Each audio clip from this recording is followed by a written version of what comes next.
So we're going to look at writing and an inequality to solve, and then how to solve and graph it. Brittany can spend no more than $15 for new fish in her aquarium. So she has this aquarium. She's already paid for the aquarium and all the stuff on the inside, and now she's limited to her funds, and she can only spend 15. She can spend no more than $15, but she doesn't have to spend all $15. She just can't spend any more than that. And each of the fish costs $3 each. Let F, they're giving us a variable here, let F represent the number of fish that she can buy. And in your mind, you're like, I already know the number of fish she can buy. It's pretty simple, but we're still going to write the inequality, because what we would do is we would take the cost per fish, which is 3, and we would multiply the cost per fish times the number of fish she's purchasing. See, if each fish costs $3, I would do 3 times the number of fish. This can be no more than. So when we write an equation, we would just write equals 15. But to say no more than 15 means that 15 is the most it could be. So 15 is the number that's bigger. So this has to be less than or equal to, because it could equal 15, but not be more than that. So there's my inequality. So no more than means less than or equal to. Now that we have it, we can now solve. And you're like, I know that already. Okay, good. So now we can solve it. So to solve, I would divide both sides by 3. And that's a positive 3. So my inequality is not going to flip. I know that when I learned today that if I multiply or divide by a negative in my inequality, it causes the symbol to flip. But this is a positive, so I don't have to worry about that. It's still going to be less than or equal to, and it'll be 5. So the number of fish she can purchase is she can buy 5 or less fish.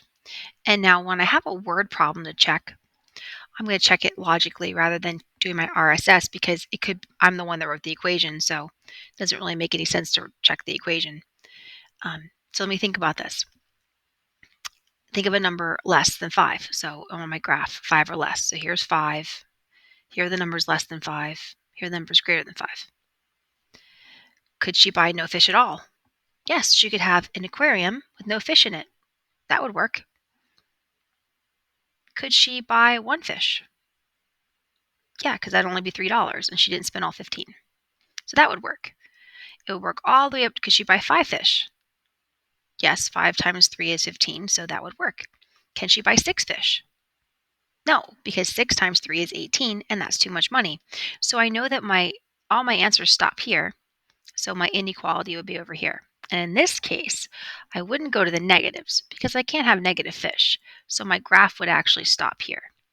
So she can buy 5 or less fish, and my inequality actually is a segment from 0 to 5. That's number 10. Number 12. So number 13, they are talking about Isaac and him sharing his peanuts. I don't know why they pick these things. And he wants to make sure that everyone gets at least 18. So how many would he have to start with so that he and his 5 other friends can have at least 18 each? 18 to be exact. So I solved the inequality they gave me, and I have 108 is less than or equal to n. So what makes this different is now I'm reading it backwards. Normally we read with the variable first. So I have to be really careful, because if I just take the shortcut and I say, well, less than is to the left, I have to realize it's the n that's on this side. So as I look at my final inequality here, I think to myself, I need something that when I replace the n with that value, it would be a true sentence. And if I pick like 106, well, 106, if I do 106 divided by 6, is that number going to be greater than 18? Or is 106 is 108 less than 106? No, it has to be the numbers over here. So in this case, since the 108 is less than that, my solutions are greater than 108. So that is the solution for number 13. I hope that helps. Thanks.